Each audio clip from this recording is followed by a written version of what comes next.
Ya, jadi mungkin tolong dibedakan antara kontinuitas dengan konservasi. Jadi minggu kemarin kebetulan saya nguji sidang sarjana, terus topiknya tentang CFD, Computational Fluid Dynamics. Nah, dia itu nulis di bukunya itu sebagai kontinuitas momentum linear, kontinuitas energi. Jadi kita nggak mengenal istilah kontinuitas untuk selain massa ya. Jadi persamaan kontinuitas itu pasti nyambungnya ke konservasi massa gitu. Nah, kalau hukum termodinamika pertama, kedua, dan hukum Newton itu lebih tepatnya adalah konservasi, bukan kontinuitas. Gitu. Kemudian pertanyaan selanjutnya, perubahan massa sistem memiliki nilai sama dengan 0 ya, bukan nggak mungkin lebih dari atau kurang dari 0, karena yang seperti teorinya dm dt sama dengan 0, gitu. Bentar. Ya, sambil dicek ini aja lah. Ya, jadi ini ya, time rate change dm sistem terhadap dt itu harus sama dengan 0. Gitu. Walaupun di ruas kanannya nanti akan ada nilai-nilai seperti ini, tapi harus sama dengan 0. Kemudian hubungan antara sifat ekstensif intensif, hanya sedikit yang salah, oke. Ruas kanan teorema Transworth-Reynolds, aliran massa masuk ke dalam sistem, itu minus atau plus. Jadi yang benar minus ya, ini hampir sangat sering sudah saya sebutkan.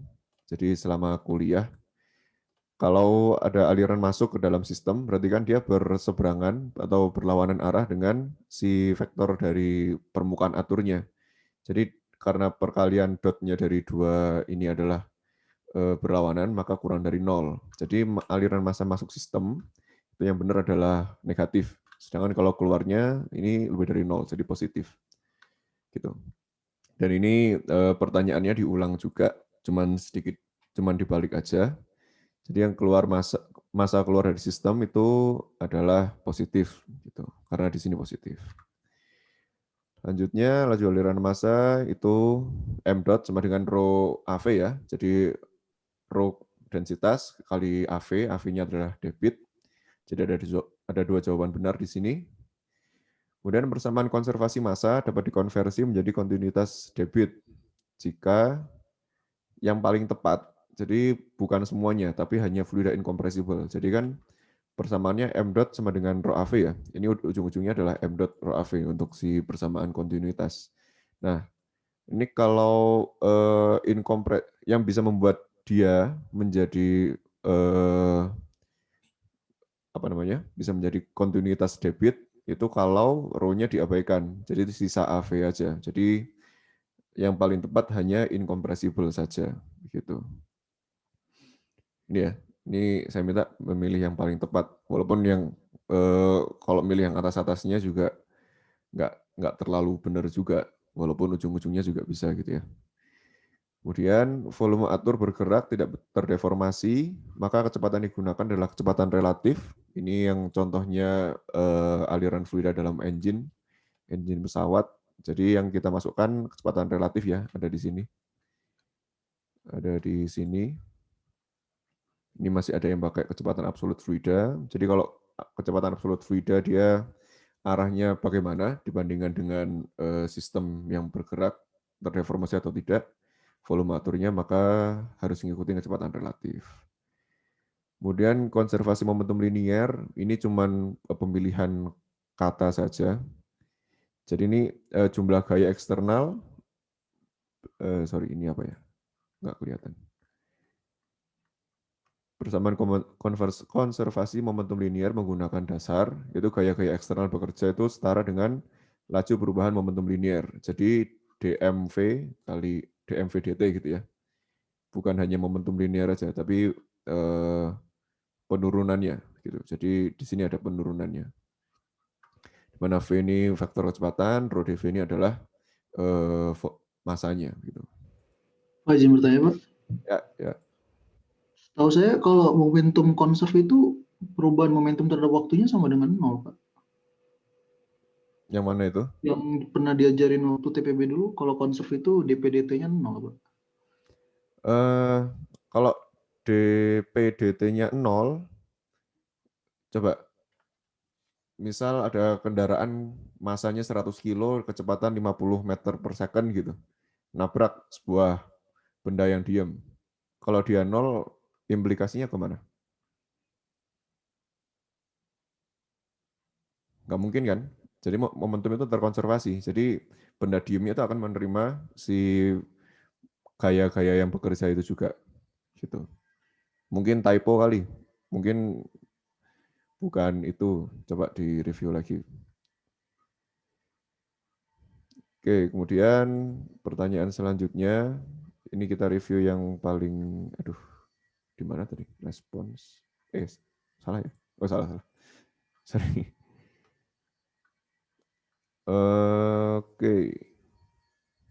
Notasi gaya eksternal bekerja kepada sistem bisa plus atau minus. Ini tergantung sumbunya ya. Jadi sumbunya ini mengikuti arah si vektor kecepatan. Nah, mayoritas oke lah. Kayak gravitasi selalu diabaikan. Ini belum tentu, bisa iya, bisa tidak. Untuk mempermudah, bisa diabaikan. Tapi untuk beberapa kasus, misal yang ada di sini, untuk mengecek gaya gesek dari sebuah penutup kran, itu harus dipertimbangkan. Kemudian moment of momentum ini yang sayangnya cuma menjawab salah satu ya, kayaknya nggak dijawab dua-duanya gitu. Kemudian kerja poros negatif ini yang mungkin suka kebalik-balik.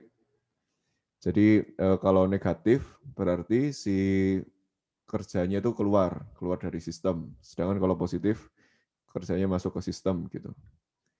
Masih banyak balik-balik. Kemudian partikel fluida, mesin-mesin turbo. Nah ini nggak ada masalah ya, banyak yang benar. Persamaan energi banyak benar. Bahasan mekanika fluida, ini oke. 80% oke lah, adiabatik, perubahan kalor. Daya pada sebuah sistem fluida. Ini apa nih pertanyaan nomor 19. Ya, jadi kan kalau yang kemarin saya jelaskan itu ada daya poros, kemudian F melaju perubahan kerja atau W dot karena gaya normal dikalikan kecepatan. Jadi ada gaya normal dan gaya geser. Tapi ini dikali jarak, salah. Kalau kali kecepatan benar. Kalau gaya geser aja tapi masih belum berupa laju, berarti kan belum berupa kerja ya, jadi salah juga. Gitu. Kemudian pertanyaan selanjutnya, 20. Persamaan energi setara, enggak ada masalah, 67%. Head loss, ini mungkin enggak semua dijawab dua-duanya, jadi masih 42% aja. Energi persatuan berat, di sini sebenarnya juga dijelaskan juga di mana? Di persamaan mana? First law application on the energy Bernoulli. Adalah. Jadi energi per unit weight, kemudian fluid incompressible, berat reducernya dipertimbangkan, maka gaya penyeimbang. Ini harus dua jawaban yang dipertimbangkan. Jadi gaya ke atas, karena ini kan ada ini ya, ada gaya gravitasi begitu. Ada gaya gravitasi, jadi gaya ke atasnya berlaku. Kemudian yang satu lagi, sorry.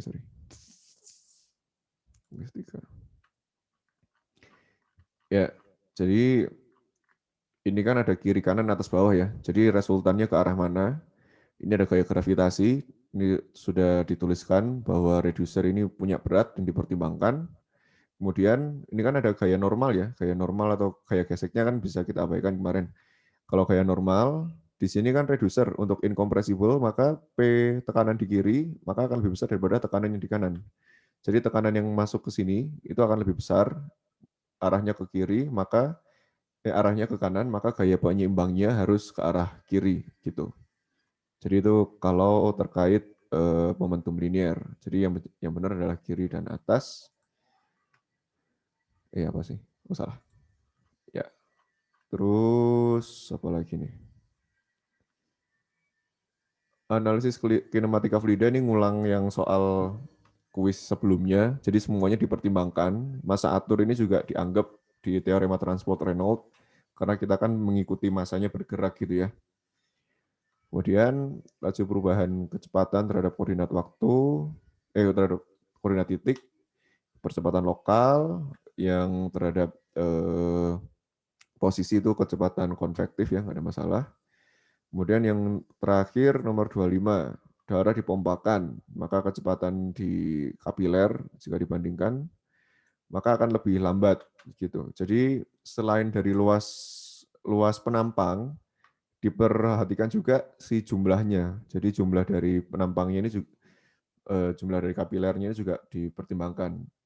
Arteriolinya berapa, arterisnya berapa gitu. Nah, ini kalau dikalikan ternyata akan mengarah kalau jadinya akan lebih lambat gitu. Karena ternyata luas penampangnya jauh lebih besar dibandingkan keluar dari aorta aja. Jadi memang perlu sedikit ngitung, tapi nggak perlu saya minta uploadan hitungannya gitu. Jadi nggak tahu ada sekitar berapa persen tadi? 29% yang benar. Ini coba-coba atau beneran ngitung. Semoga beneran ngitung lah. Gitu. Oke. Pak mau tanya Pak. Tadi yang apa yang depan-depan itu yang ada dot-dot itu Pak, yang Reynolds bagian kanan itu. Yang mana itu? Yang apa right hand side Reynolds itu Pak. Yang tadi apa fluida keluar kalau nggak salah. Fluida keluar. Oh, inflow outflow itu. Iya. Itu emang dia pasti negatif ya Pak ya? Kan pasti positif ya. Kan dia bisa kalau misalkan kayak bentuknya U gitu Pak. Kalau gimana? Kalau bentuk ini kan bentuknya lurus. Kalau misalkan bentuknya U gitu, kan Kalau nanti kan dia bentuknya tetap U, negatif. kan ada Gara-gara kosinusnya ya. Jadi tetap bakal resultannya bakal ke arah yang sama karena kan kosinus kan. Gitu. iya, tapi apa namanya konversi dari ininya Pak, dari sumbunya gitu kan nanti ke negatif gitu Pak. Kalau U kan U kayak U diputar 90 derajat ke kiri Pak. U diputar 90 derajat ke kiri. Kalau gimana maksudnya? Tapi apa? Yohanes ngomongin Jadi alirannya maksud saya itu keluar bisa atau gimana? bisa negatif Pak. Aliran keluarnya itu bisa negatif, nggak selalu positif. Aliran keluarnya bisa negatif, nggak jadi keluar dong, masuk dong berarti. Gimana? Ya udah deh Pak, kalau Nah, kayak gitu Pak. nanti diskusi tambahan lah. Tetapi kalau dari teori vektor ya seperti ini. Satu masuk, satu keluar, karena dia ini permukaan aturnya kan normalnya keluar. Jadi perkaliannya pasti kurang dari 0. Entah sudutnya seperti apa, terus yang atas juga entah sudutnya seperti apa, tegak lurus atau paralel. Nggak mungkin tegak lurus ya, kalau tegak lurus berarti kan nggak ada yang keluar ya. Jadi paling nggak kalau ada sudut di antara V dan N ini, harusnya besaran vektornya akan positif. Ini loh Pak, maksudnya kayak ada yang muter balik gitu loh Pak, kayak U-turn gitu. Kan dari masuk nanti kan ke situ lagi. Nah itu kan kalau apa namanya U-turn. positif negatifnya kan gitu. Itu kan bisa negatif Pak. Enggak. Itu konteks soalnya bukan bahas yang U-turn seperti itu. Ini cuman outflow, inflow aja. Oh ya, ya makasih Pak. Jadi konteksnya masih kontinuitas aja, belum sampai momentum linear ya. Pak, saya boleh nanya Pak? Yuk. Yang head loss tadi itu head loss sendiri bukannya satuannya emang cuman panjang ya Pak? Tapi kalau loss baru energi per satuan panjang. Energi per apa tadi? Ya itulah Pak. Okay. Enggak, beda-beda. Kalau head loss aja jadinya kalau bukan head loss masih turunan atas-atasnya satuannya energi. Itu kalau dirunut-runutin jadi energi per satuan berat ya jadinya panjang juga kok. Coba cek di penurunannya aja. Oh, oke Pak, baik Pak. Makasih Pak. Oh, ya. Oke. Mungkin kita akan mulai masuk ke materi. Tapi seperti biasa, saya minta ditemenin dulu. Siapa nih? Ini minggu ke-8. Minggu ke-8 ada siapa aja? Ada Gabriel, sorry. Ya, Gabriel Maruli ada. Hadir Pak. Video nyala? Oke. Udah nyala Pak. Oke. Posisi di mana? Aslinya mana? Jakarta Pak. Di rumah sekarang? Iya di rumah. Oke, sip. Selanjutnya, Ilham. Hadir, Pak. Ilhamnya ada 2 ya di kelas ini ya? Iya, Pak. Oke, kalau Ilham yang ini aslinya mana nih? Saya Cilacap, Pak. Cilacap. Di kosan apa di rumah? Di rumah, Pak. Di rumah. Oke. Cike. Udah, Cika.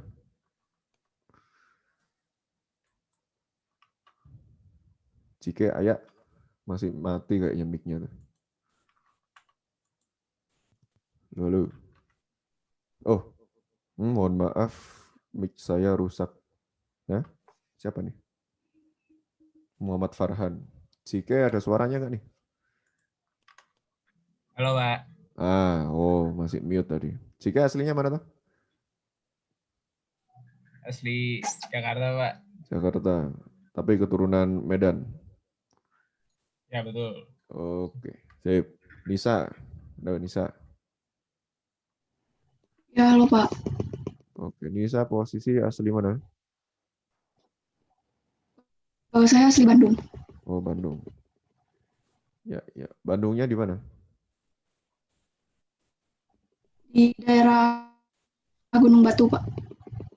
Kampung Batu. Gunung Batu. Gunung Batu, ya. Oh, Gunung Batu. Iya, iya. Oke, oke. Ya, ternyata udah minggu ke-8 aja ya. Ya, oke. Jadi kalau minggu ke-8 ini kita masuk bahasan bab 6.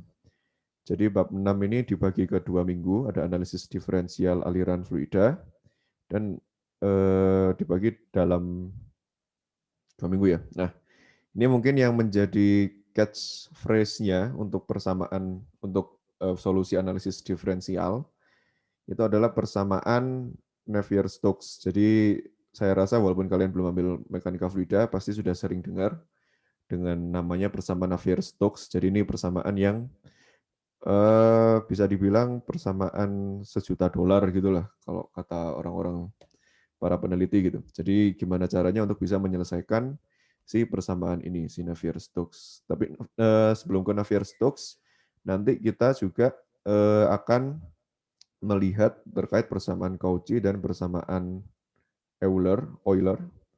Jadi intinya ini adalah untuk menganalisis pergerakan sebuah fluida yang bisa dilakukan secara diferensial atau secara infinite small. Jadi kalau yang kemarin kan kita lebih pendekatannya adalah finite volume ya. Jadi finite control volume. Jadi kemarin tuh finite control volume. Jadi finite.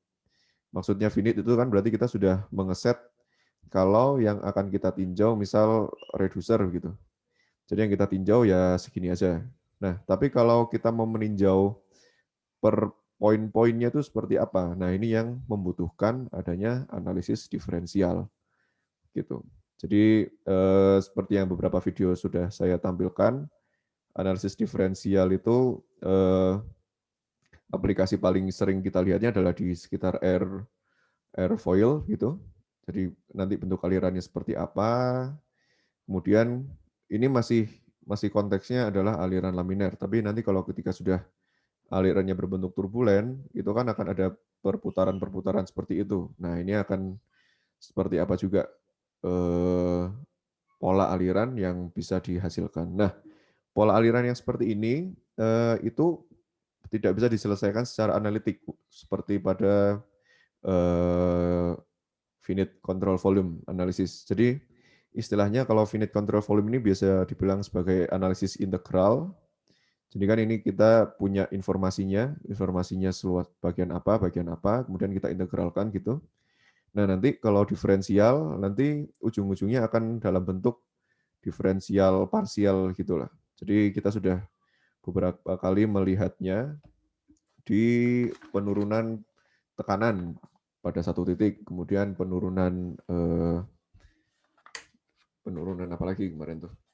Distribusi tekanan. Nah, itu kan sudah mulai pakai analisis infinite small, jadi kita nggak akan jauh dari menganalisis fluida melalui infinite small. Nah, untuk tahapan-tahapannya, yang pertama kita akan menganalisisnya dari analisis kontinuitas, dan yang selanjutnya adalah momentum linier. Begitu. Jadi intinya kalau kontinuitas ini tergantung kita melihatnya dari sisi mana. Kalau kontinuitas, misal masuknya dari sisi sini, kemudian keluar sini. Ya oke, jadi ini nggak akan jauh-jauh juga dari Taylor expansion. Jadi kita tahu informasi laju aliran massa di titik ini, maka kita bisa memprediksi besar laju aliran massa yang ada di sisi kanannya dan di sisi kirinya. Begitu. Kemudian kalau kita ngomongin momentum linear, jadi kemarin kan banyaknya dari tegangan normalnya ya. Nah, nanti kita juga akan meninjau bagaimana kalau fluida itu memiliki efek viskos. Jadi terdapat ada gaya normal, ada gaya surface lah. Jadi gaya permukaan itu ada normal, kemudian ada gaya tangensial atau shear, kemudian ada juga body force. Jadi body force ini juga kita pertimbangkan adalah si gravitasi atau si beratnya dari fluida itu gitu. Nah, proses belajarnya kita nggak akan jauh dari kontinuitas dan momentum linear. Nantinya akan berujung ke persamaan Navier-Stokes. Mungkin kita mempreview juga biar ngelihat bentukan rumah akhirnya itu seperti apa nih. Jadi bentukan rumah akhirnya nanti akan seperti ini persamaan Navier-Stokes-nya tuh.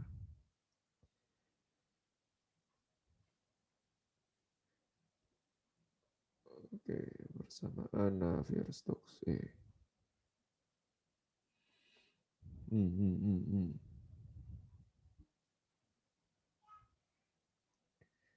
Ya, ini ya. Ini tampilannya dari bersama Navier-Stokes. Kalau ini untuk yang koordinat polar, kalau ini yang untuk koordinat kartesian.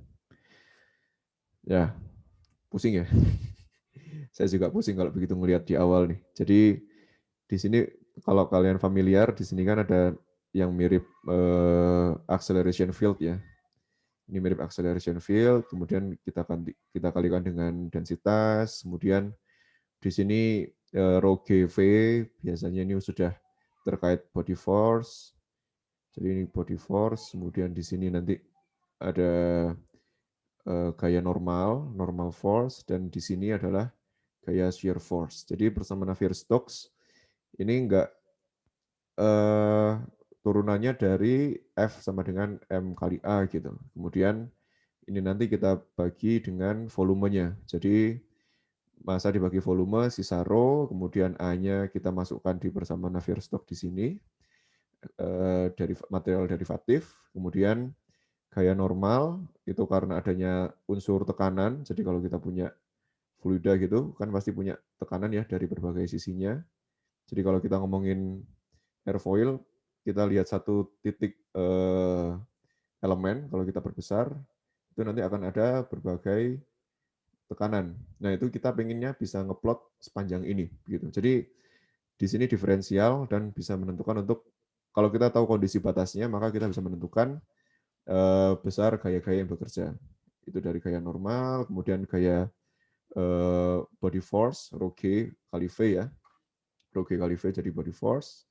Kemudian ini yang di persamaan Navier-Stokes itu yang membedakan dengan persamaan yang lainnya, yaitu adanya efek viskos. Jadi karena adanya efek viskos kan yang dulu pernah definisi dari fluida, itu kalau kita geser maka akan terjadi deformasi begitu. Jadi salah satu kata kuncinya adalah deformasi di sini. Jadi deformasi ini nanti kita akan melihat ada deformasi yang linier, ada deformasi yang rotasional begitu. Jadi deformasi ini nanti akan kita tinjau. Nah, kalau si efek viskos ini dihilangkan, maka analisisnya menjadi analisis invisit gitu. Jadi ini yang kalau di daftar isi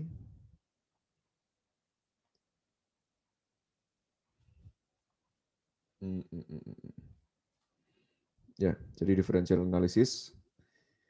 Kita tadi langsung loncatnya ke Navier-Stokes equation karena sepertinya kalian sudah familiar dengan istilah-istilah yang ada. Nah, kalau efek viskosnya diabaikan, maka ini menjadi analisis yang lebih sederhana, yaitu inviscid flow, di mana inviscid flow ini diwakili oleh persamaan Euler equation of motion, dan nantinya ada juga di sini adalah persamaan Cauchy begitu. Nah, untuk menuju ke viscous flow kita perlu mengenal, tadi kan saya cerita terkait deformasi ya. Jadi kita akan mereview terkait kinematika, khususnya pada pergerakan linear dan deformasi linear, kemudian angular motion dan deformasi angular. Setelah belajar deformasi, nanti kita ke conservation of mass, kemudian ke linear momentum equation, kan ujung-ujungnya kan F sama dengan M kali A gitu ya. Nah, terus inviscid flow ini sudah mulai aplikasinya dengan penerapan yang sederhana. Ini aplikasi inviscid flow juga bisa diantarkan juga ke Bernoulli equation. Nah, cuman sesuai dengan silabus pembelajaran, kita ini nggak belajar terkait ini ya. Ini bab 64 dan 68 sampai 610. Jadi 65 sampai 67 nggak kita pelajari nih. Jadi 65 dan 67 ini adalah potential flow. Jadi potential flow ini menjadi bagian dari pengetahuan yang kita dapatkan di analisis inviscid nantinya. Tapi ini akan dibahasnya di kuliah semester depan, yaitu di kuliah McFlow. Jadi potential flow itu misal kalau kita punya aliran yang tornado gitu. Kita punya aliran tornado, kemudian kita punya dua aliran tornado, maka bentuk aliran di sekitarnya akan seperti apa gitu. Jadi ini ada uniform flow, ada source and sink, ada vortex, ada doublet, gitu-gitu. Itu beberapa aplikasi dari potential flow. Jadi dari potential flow kita nggak masuk di McFludas. Kemudian dari berbagai bentukan ini bisa disuperposisi untuk tiap potential flow. Ada yang Rankine ovals, flow around circular cylinder, dan lain-lain begitu. Tapi kita fokusnya untuk bab 6 ini adalah ke si persamaan Navier-Stokesnya beserta solusi-solusi yang sederhana. Jadi solusi sederhananya pada aliran laminar, kemudian viscous dan incompressible begitu. Jadi viscous perlu kita perhatikan karena kalau nggak viscous nanti efeknya kita hanya ke persamaan Euler gitu, Euler equation of motion. Ya. Oke, kemudian aplikasi dari Navier-Stokes kalau penasaran yang sempat main Fluent itu dasarnya ada di appendix 1, yaitu aplikasinya adalah ke persamaan analisis computational fluid dynamics gitu. Jadi computational fluid dynamics ini akan pakai ilmu analisis numerik kalian. Mungkin sedang ngambil ya semester ini ya, analisis numerik. Tapi yang asik nggak asik ya. Computational fluid dynamics itu yang asiknya karena sekarang sudah banyak software komersil begitu. Jadi kalau zaman dosen-dosen kita, zaman dosen saya, angkatan 70 80-an, itu tuh dulu setiap mahasiswa diminta untuk bisa membuat numerical seperti ini. Jadi kalau di Excel kan gampang ya. Di Excel ada persamaan, kemudian kita inputkan X-nya berapa untuk persamaan Y sama dengan sekian X gitu. Nah, itu prinsipnya mirip seperti itu, tapi nantinya si persamaan diferensialnya kita jadikan matriks, kemudian kita jadikan inverse matrix untuk mendapatkan nilai-nilainya. Jadi nanti bisa mendapatkan besaran-besaran yang diperlukan di sini. Jadi intinya kita itu butuh informasi kecepatan dan tekanan. Jadi medan kecepatan dan distribusi tekanan itu sangat penting menjadi outputnya dari CFD begitu. Nah, cara mengerjakannya gimana? Ini nggak diajarkan di sini, nanti ada di kuliah pilihan. Nah, ini salah satu contoh produknya.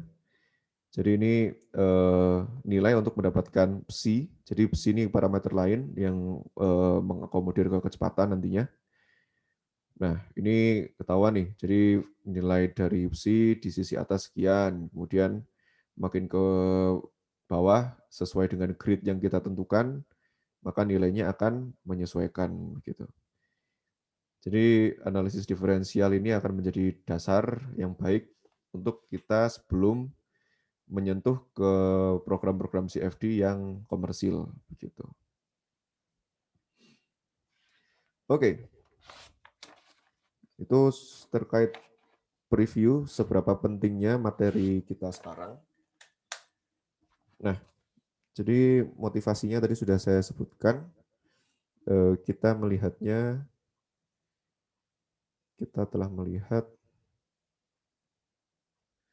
analisis finite control volume gitu.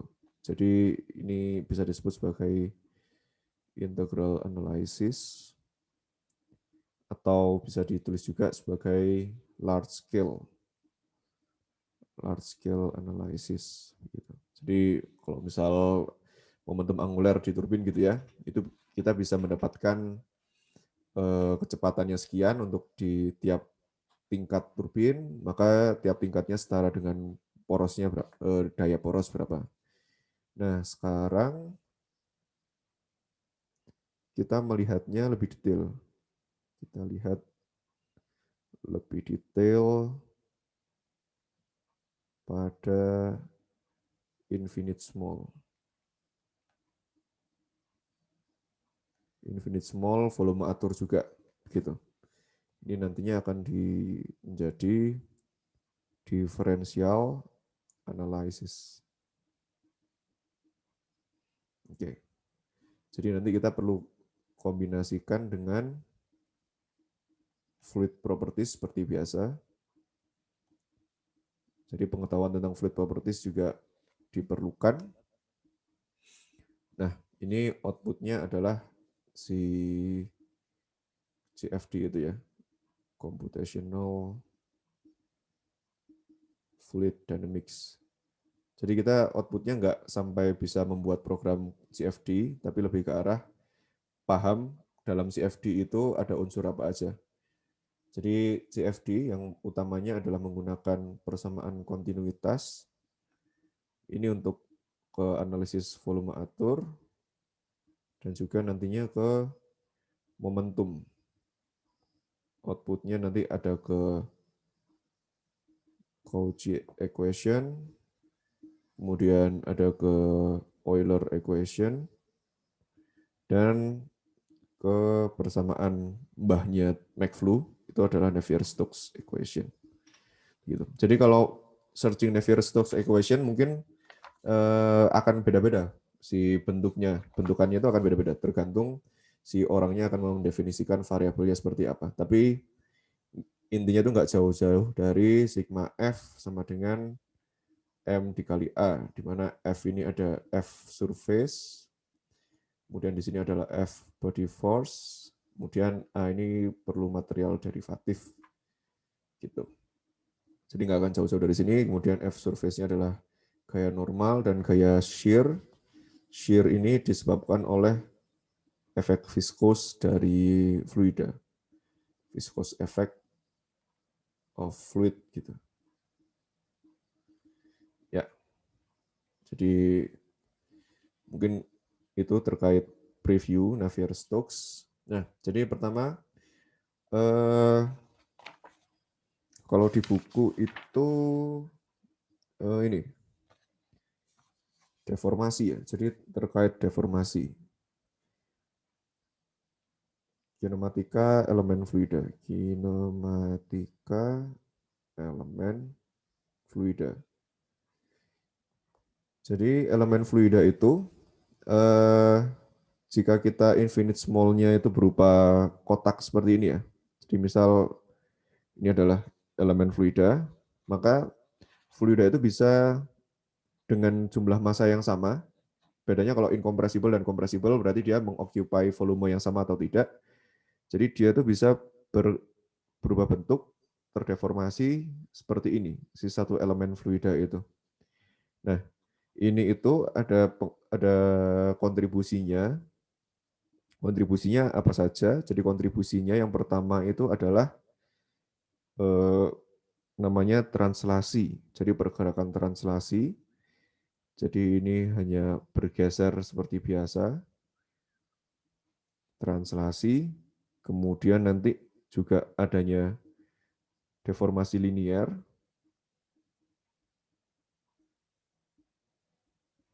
Jadi kalau terkait adanya perubahan volume gitu, jadi akan bisa terjadi deformasi linier, maka dia akan bisa membesar seperti ini. Kemudian juga ada pengaruh atau kontribusi dari namanya rotasi.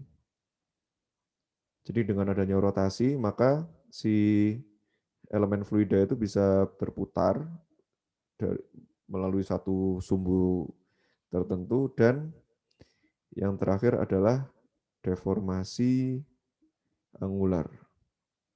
Dengan adanya deformasi angular, maka si fluidanya itu bisa terdeformasi dengan referensinya adalah di satu sumbu gitu. Kenapa warna merah? Uts. Ya, jadi akan bisa terdeformasi secara angulernya juga. Nah, superposisi dari 4 jenis perubahan posisi dan deformasi ini akan menjadi bentuk umum dari general motion sebuah partikel fluida, begitu. Ini hal penting yang perlu kita perhatikan. Jadi ada 4 pergerakan yang umum, yaitu translasi, deformasi linier, rotasi, dan deformasi angular. Gitu. Nah, kemudian untuk secara matematisnya mungkin tidak akan saya tuliskan sekarang karena mungkin agak menyita waktu juga, tetapi nanti akan saya tuliskan di catatan seperti biasa. Cuman di sini akan saya preview sedikit.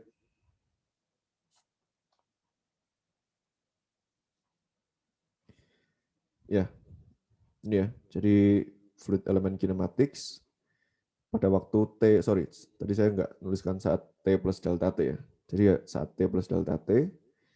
Kemudian ini review sedikit terkait velocity and acceleration field. Jadi velocity itu ada 3 sumbu, terus juga penurunannya itu ada karena waktu dan karena posisi.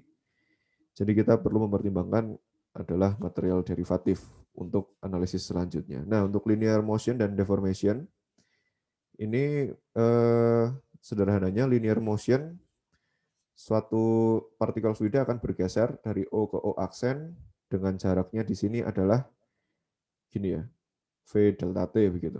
Jaraknya adalah V delta T, maka change in delta V ini bisa dijadikan seperti ini.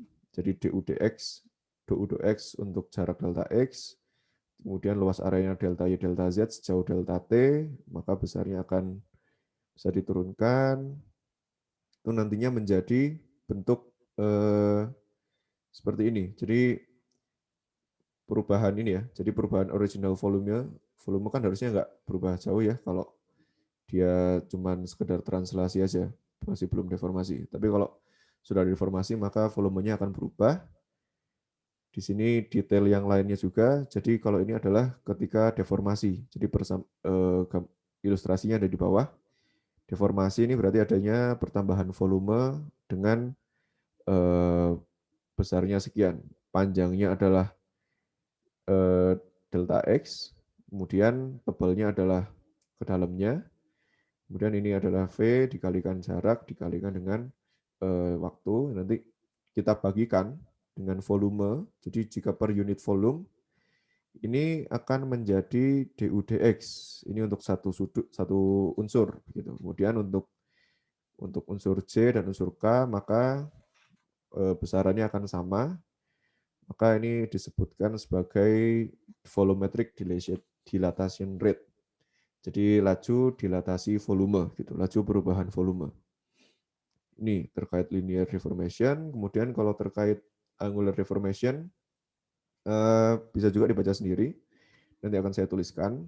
Nah, tetapi dia intinya dari titik A, dia bisa terotasi. Entah itu rotasinya ke arah sini atau ke arah sini. Jika sumbu yang menjadi referensinya adalah sumbu Z. Begitu. Itu untuk pergerakan, motionnya, sedangkan untuk deformasinya, maka kita perlu mencatat dia besarnya deltanya berapa, kemudian jaraknya berapa. Nah, nanti kita bisa mengetahui omega kecepatan sudut untuk masing-masing, omega OA, kemudian omega OB. Jadi omega di sini berapa, omega di sini berapa gitu ya. Kecepatan sudutnya.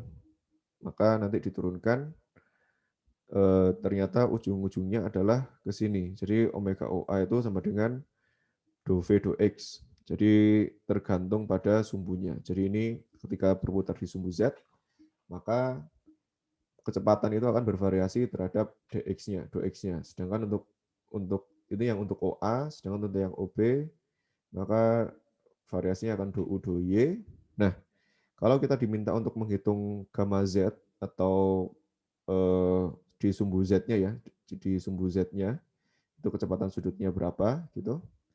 Nah, kecepatan sudutnya maka tinggal kita rata-ratakan saja. Jadi setengah ini datangnya dari rata-rata average of the angular velocities omega OA dan omega OB. Gitu. Jadi kita dapatkan omega Z, omega X, dan omega Y. Maka ini 3 persamaan penting yang perlu diperhatikan dalam menentukan angular motion and deformation-nya. Begitu. Jadi kita ingin tahu omeganya berapa, maka menggunakan persamaan-persamaan ini. Terus juga ini ada notasi minus, kapan plus gitu ya. Jadi minus plusnya itu mengikuti dari sumbunya. Begitu. Jadi kalau ini V-nya ke arah atas, maka dia positif sesuai ini V positif, kemudian kalau ke kanan ini U-nya positif, tetapi ketika kita sudah jadikan satu untuk sumbu Z, maka ini tergantung ke notasi saja. Jadi kalau di sini kesepakatannya counterclockwise itu positif, maka yang di sini nilainya positif dan di sini nilainya negatif. Itu yang bisa saya ceritakan untuk terkait deformasi gitu. Nah, kemudian deformasi juga nantinya juga akan ada 3 aspek ya, ada 3 bagian, ada omega XI, omega YJ, dan omega ZK. Ini kalau kita melihat yang di persamaan sebelumnya itu sama dengan setengah curl kali velocity-nya, jadi perputaran dari setengahnya. Tapi kalau setengahnya kita hilangkan, itu akan menjadi parameter baru, namanya vorticity. Nah, jadi vorticity ini akan menjelaskan karakteristik rotational dari sebuah elemen fluida dengan menghilangkan faktor setengahnya gitu. Jadi ini contoh vorticity itu paling sederhana kan kita melihatnya tornado gitu ya. Kemudian di sini vorticity di sekitar sayap pesawat. Itu yang dulu sempat saya cerita kalau ada pesawat lewat ke pemukiman itu bisa berbahaya karena si vorticity ini memiliki gaya yang sangat besar. Gitu. Kemudian kalau vorticity-nya ini sama dengan 0, maka ini disebut sebagai pergerakan yang irrotational begitu. Ya. Jadi nanti akan saya tuliskan hal-hal pentingnya. Dan selain dari situ nanti kita juga akan mengenal istilah lain itu adalah rate of shearing strain. Ini mirip seperti yang di bab 1 kemarin. Jadi gamma dot di mana gamma itu akan terpengaruh oleh alpha dan beta. Jadi angular deformation-nya di mana alpha dan beta ini tadi dijelaskan di buku halaman sebelumnya. Itu besarnya sekian dan sekian per delta T, maka shearing strain, rate of shearing strain itu adalah ini. Gitu. Ya. Oke, itu terkait deformasi. Ini akan saya taruh di tengah-tengahnya sinilah. Kemudian bahasan yang selanjutnya itu terkait conservation of mass. Jadi conservation of mass.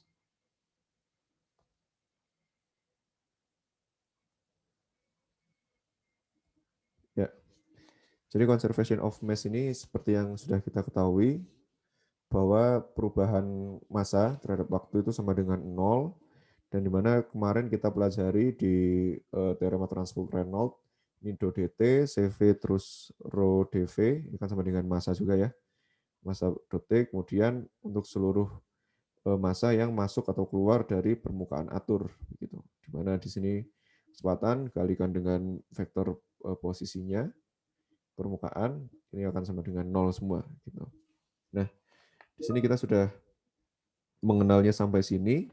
Nah, selanjutnya kita ingin menjadi differential formnya. Sorry, sini aja deh. Kita ingin mengubahnya menjadi differential forms. Nah, untuk yang bagian ini, bagian yang sini, ini bisa kita ubah menjadi dou rho dt dikalikan dengan delta X, delta Y, delta Z. Jadi volume ini kita spesifikkan menjadi delta X, delta Y, delta Z. Gitu. Nah, kemudian kalau digambarkan dalam infinite small, analisis infinite small,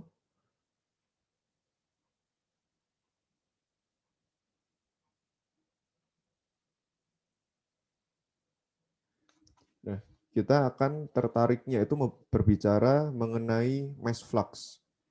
Jadi kalau terkait analisis infinite small, itu kita akan berbicara mengenai mass flux, atau dalam bentuknya adalah rho dikalikan dengan kecepatan, gitu.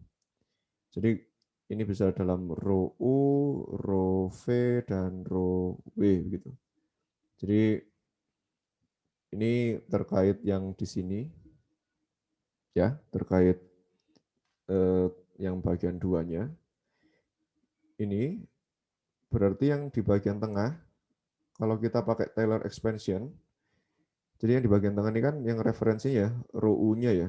Jadi kalau kita mau melihat di sini adalah, ini adalah sumbu Y, kemudian di sini adalah sumbu Z, kemudian di sini sumbu X. Maka di bagian kanan, ini delta Z karena pada posisi Z, ini delta X, dan di sini delta Y. Maka kita lihat dulu yang unsur sumbu X-nya saja. Maka yang di sini besarnya akan sama dengan rho U ya. Jadi sekali lagi kita tinjauannya adalah mass flux, jadi massa yang menembus luas permukaan itu, maka rho U ditambahkan dengan Taylor expansion yang first order-nya saja. Jadi kita turunkan terhadap X satu kali, ini Taylor expansion, kemudian dikalikan dengan jaraknya. Jadi jaraknya adalah delta X per 2, gitu. Kemudian kita kalikan dengan tebalnya. Jadi tebalnya adalah delta Y dan delta Z. Gitu. Jadi ini adalah jarak, kemudian di sini adalah luas penampang, di sini adalah first order Taylor expansion. Kemudian ini hal yang sama kita aplikasikan untuk sisi kirinya. Jadi akan sama dengan rho U dikurangi karena dia di sisi kirinya, kurangi dou X untuk rho U dikalikan delta X per 2 juga untuk delta Y, delta Z, begitu. Jadi kita punya hal yang seperti ini, kemudian lakukan untuk sumbu Y dan sumbu Z, gitu. Nah, jadi nanti jika kita lihat di sumbu X-nya saja, maka melalui mass conservation dari yang di sini, jadi dari yang di sini, ini saya tuliskan ke bawah lagi ya. Jadi integral dari control surface rho V untuk N dan dikalikan dengan dA, ini akan sama dengan gimana nih? Jadi lagi-lagi yang inflow, yang masuk itu adalah negatif karena tadi perkalian vektor dan yang keluar adalah positif. Sorry, ini saya tulisnya di sini. Nah, jadi ini nanti akan berbentuk minus dikalikan dengan rho U dikurangi do X, rho U untuk jaraknya delta X per 2, kemudian dikalikan dengan volumenya, delta Y, delta Z, dimutlakan, tapi ini ada tanda minus, kemudian dipluskan dengan yang satu laginya. Jadi satu laginya adalah yang positifnya. Jadi plus untuk mutlak dari rho U ditambah, saya tulis di bawahnya aja.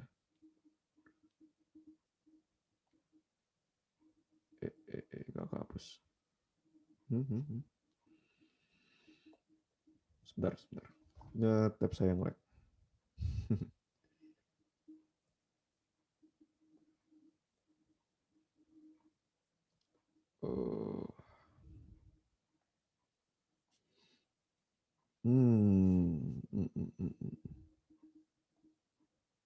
Ya. Jadi ini ditambahkan dengan plus untuk mutlak rho U ditambah do X, rho U delta X per 2, kemudian delta Y, delta Z, seret gini. Nah, kemudian nanti ditambahkan juga untuk permukaan yang di sisi Y dan di sisi Z, Y face dan Z face, ini harus sama dengan 0 semuanya. Nah, jadi nanti si persamaan kontinuitas itu akan berbentuk sebagai berikut. Jadi tadi kan do rho do T, delta X, delta Y, delta Z. Nanti ini kalau kita saling jumlahkan, ini kan saling menghilangkan ya, rho U-nya. Gitu. Kemudian delta X, delta Y, delta Z ini bisa kita keluarkan. Ini bisa kita keluarkan. Nanti bentuknya akan menjadi do rho U dx tambah do rho V do Y tambah do rho V do Z dikalikan dengan delta X, delta Y, delta Z. Nah, di sini bisa kita coret juga. Maka tersisanya tinggal 0 sama dengan itu ya, tinggal 0 sama dengan do rho do T ditambah do rho U do X tambah do rho V do Y tambah do rho W do Z gitu. Jadi kalau di buku ini adalah persamaan 6.27, di sini adalah persamaan 6.26. Kemudian ini persamaan yang panjang ini yang ini aja itu 6.21, ini aja itu 6.22. Kemudian nanti dijabarkan untuk seluruh faces, jadi untuk seluruh permukaan, untuk permukaan X, Y, dan Z, nantinya langsung ke bawah sini, gitu. Jadi ini, ini saya tuliskan continuity equation, itu adalah di sini. Ya, 0 sama dengan do P do T untuk delta X, delta Y, delta Z, kemudian ditambahkan dengan si bagian yang kanannya ini. Tapi kita jadikan diferensial. Nah, mengingat gradien operator, jadi del gradien operator untuk del itu sama dengan I do sesuatu do X tambah J do sesuatu do Y tambah IJK do sesuatu do Z. Nah, maka ini bisa kita tuliskan sebagai 0 sama dengan do P do T ditambah del dikali rho V. Gitu. Ini adalah bentuk umum dari persamaan kontinuitas.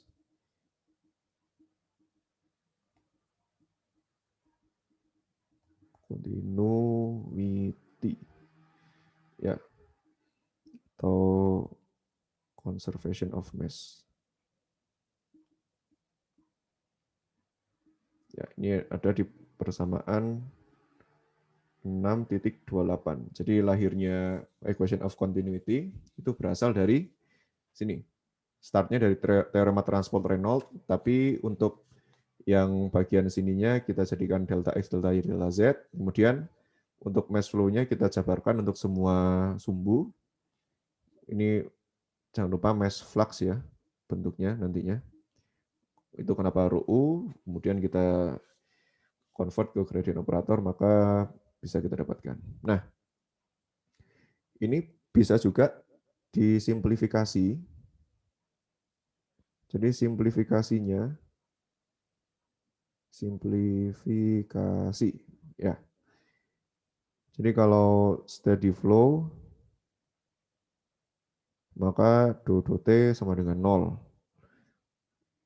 Berarti sisanya tinggal del dikalikan rho V itu sama dengan 0. Gitu. Kemudian simplifikasi yang kedua itu adalah incompressible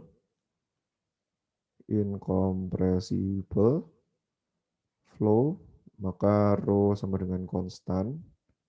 Ini menjadi sisanya hanya del V saja sama dengan 0. Gitu. Kemudian kapan kita bisa meninjau fluid itu incompressible atau tidak? Ini perlu melihat liquids itu kebanyakan adalah incompressible. Kemudian untuk gases, untuk gas itu melihat nilai Mach number-nya. Jika Mach number kurang dari 0,3, jadi Mach number ini perbandingan antara kecepatan dibandingkan dengan kecepatan suaranya. Jika kurang dari 0,3 maka bisa dianggap sebagai incompressible. Gitu. Jadi ini adalah persamaan 6.29 untuk steady flow. 6.29 dan di sini adalah 6.30 untuk incompressible flow. Gitu. Nah, ini persamaan yang sama bisa kita aplikasikan juga untuk koordinat polar. Jadi untuk koordinat polar, ya, jadi waktunya sudah jam segini ya ternyata. Akan saya preview juga. Nanti akan saya tuliskan catatan sampai koordinat polar. Jadi koordinat polar seperti yang sudah sering kita bahas, itu yang penting adalah jari-jari, kemudian theta, kemudian satunya adalah posisi Z gitu. Jadi ini perlu kita tentukan satu baseline-nya. Jadi kita meninjaunya dari misal dari sini gitu. R-nya sekian, kemudian R-nya sekian berarti ya, jarak R-nya sekian, kemudian posisi theta-nya ada di posisi ini, dan Z-nya ada di sini. Nah, maka dia punya unsur kecepatan VR, kemudian VZ, dan V theta. Nah, untuk penurunannya mungkin dilangsungkan seperti ini juga. Jadi ada notasinya densitas terhadap waktu, dou P dou T, kemudian di sini untuk radial, untuk sudutnya, dan di sini untuk jaraknya. Gitu. Itu untuk cylindrical polar coordinate. Nah, untuk bahasan selanjutnya terkait mass conservation, ini mungkin akan saya loncat sedikit. Jadi di sini itu dibahas terkait stream function dulu. Jadi stream function ini, kalau kita melihatnya hanya dari dua unsur deformasi linear ya. Jadi dou ke dx, terus dv ke dy gitu. Nah, ini nanti kita akan mengenal satu parameter namanya stream function, yaitu ini. Tapi detailnya akan saya jelaskan belakangan. Jadi mungkin akan saya lanjutkan dulu ke linear momentum equation dulu. Nah, oke. Waktunya udah jam segini, sudah saya rasa jam 3 ada kuliah lagi ya. Mungkin akan saya lanjutkan lagi antara Senin depan atau mungkin saya akan ngerekam materinya gitu. Karena takut nggak beres aja untuk bab 6. Karena kan hari Kamis sudah libur ya. Jadi mungkin saya rekam terus kalian tonton sebelum pertemuan selanjutnya atau gimana. Tapi tidak usah khawatir, nggak usah bingung. Ujung-ujungnya itu akan ke sini juga, akan ke gaya normal. Untuk ini kita tinjau ke X saja ya. Gaya normal, gaya geser di permukaan ini, juga gaya geser di permukaan depan belakangnya. Kemudian kita resultankan gaya-gaya di permukaan delta Fs. Kemudian kita juga punya delta Fb-nya. Delta Fb ini berarti kan hanya berat rho GV-nya saja gitu. Gini aja. Jadi delta Fb-nya seperti ini, punya unsur X, Y, Z juga. Nah, kemudian langsung kita temukan dengan A. Delta F sama dengan delta M dikalikan A. Jadi ini F dari body force, kemudian di sini dari F surface force, kemudian rho-nya hilang. Ini kan massa ya. Jadi massanya si volumenya kita hilangkan dulu, delta X, delta Y, delta Z. Maka tinggal sisa rho, kemudian dalamnya adalah percepatan seperti biasa. Jadi ini merupakan Cauchy equations, dan jika Cauchy equation ini mengabaikan viskositas, jadi invisit, jadi kita menghilangkan shearing stress, maka sisanya hanya gaya normal saja. Gaya normal ini karena tekanan, di mana tekanan itu sama dengan negatifnya dari gaya normal. Jadi langsung bisa ditulis menjadi ini persamaan Euler, equation of motion gitu. Jadi pertemuan sekarang sampai sini dulu. Nanti selanjutnya akan saya lanjut ke persamaan yang transisinya dari Euler ke Navier-Stokes gitu. Ya, baik. Jika ada pertanyaan lagi nggak? Sorry, sebelum saya akhiri. Jika tidak ada pertanyaan, saya akhiri kuliahnya dan sampai ketemu. Seperti biasa, catatannya akan saya update dengan beberapa yang sudah saya ucapkan secara verbal. Dan sampai jumpa Senin depan. Wassalamualaikum warahmatullahi wabarakatuh. Waalaikumsalam. Waalaikumsalam warahmatullahi wabarakatuh.